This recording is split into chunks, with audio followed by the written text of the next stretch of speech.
అలాంటి పరిస్థితులను చూసిన తర్వాత లేదు ప్రతి వ్యక్తికి ప్రతి కుటుంబానికి కూడా వైద్యం ప్రాణ రక్షణ కల్పించాలంటే ఖచ్చితంగా డాక్టర్లను ఎక్కువ మందిని తయారు చేయాలనేటటువంటి ఆలోచనతో భారతదేశంలో ఎక్కడా లేనటువంటి విధంగా కేవలం మీటింగుల్లో మేము చెప్తామని కాదు, ఒక్కసారి మీరు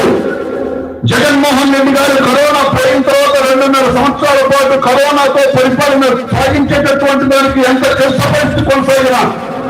అప్పటి వరకు ఇలాంటివి తీసుకోవడానికి అవకాశం లేకపోయినటువంటి దశలో కూడా కేవలం 2.5 సంవత్సరాల టైంలోనే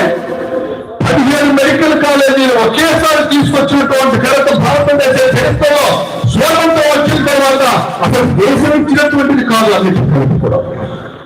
అలాంటిది 15 మెడికల్ కాలేజీలు తీసుకొచ్చి దానిలో 7 మెడికల్ కాలేజీలు పూర్తి చేసి 10 మెడికల్ కాలేజీలకు సంబంధించి 70% 80% వరకు కూడా